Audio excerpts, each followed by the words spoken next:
All right, guys, if this wasn't a trend already, it is now. You know, the Eagles 4-0 is 4-0, but they continue to find ways to make it a little bit stressful. What do you take away from a game where, you know, they're able to put up 34 points, 400 yards, but clearly this is a game that goes to overtime in a game that they were heavily favored in. What do you make of this performance where you get it done, but I think Washington's pretty good. They showed that maybe last week was the exception, and I think, like they've said, bottom line. Talk about playing against the Bill Belichick defense, Brian Flores, who's a disciple, Todd Bowles, and now a division rival.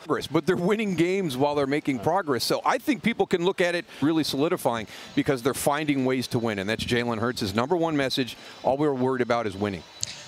Moose, on the flip side, I loved the way that you were talking about the two-point conversion decision before the Commanders even scored that touchdown. I know it's easy after the fact to second-guess Ron Rivera, but knowing the way this game plays out, do you think maybe he tries that differently at the end of regulation there? We've seen it a couple of times in the NFL. Jack Del Rio did it down in New Orleans as a head coach, knowing that if he went into overtime, didn't really have all that great a shot. Let's just take it right now. We saw Brian Daboll. I think it's the right decision, especially on the road at your division rival. You fought all the way back. I don't want to take a chance on a coin toss. No, they like to have taken the chances with the two-point play and try to win it in regulation.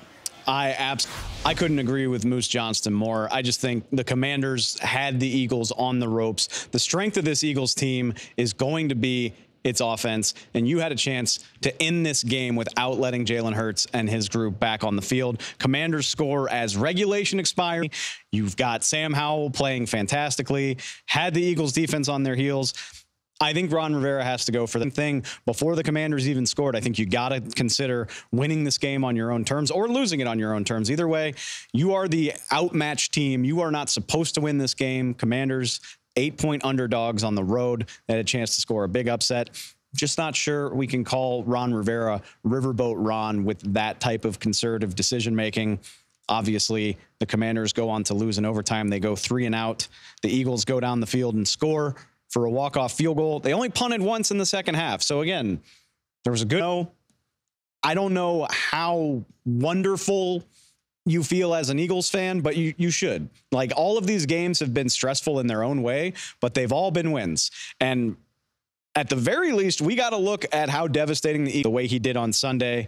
But Jalen Hurts was averaging almost 9 yards per. It honestly looked like the game winner before some last-minute heroics from Sam Howell. But it's nice to see that on a day where the Eagles' running game looked kind of toothless for the first time this season, the passing game could really complement it. That's the crazy thing, is you sit there and say, man, the Eagles just aren't playing all that well. They were 4 of 12 on third down. They go to overtime against Washington, but look at this thing at the end of the day.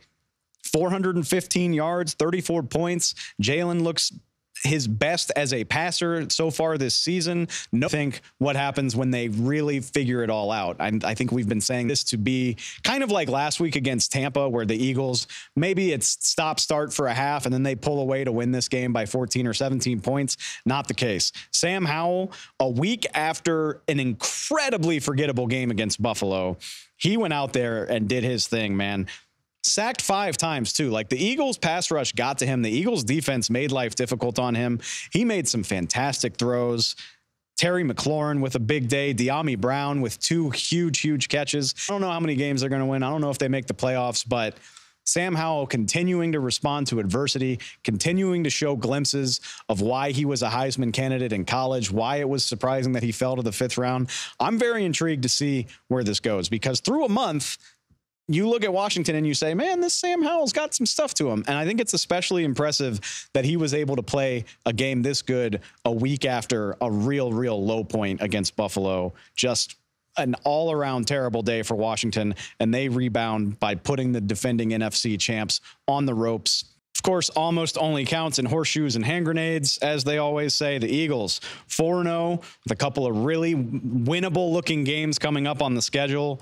Doesn't matter what they look like as long as they're W's in the end. Plenty for Washington to feel good about of the NFC playoff picture throughout the season.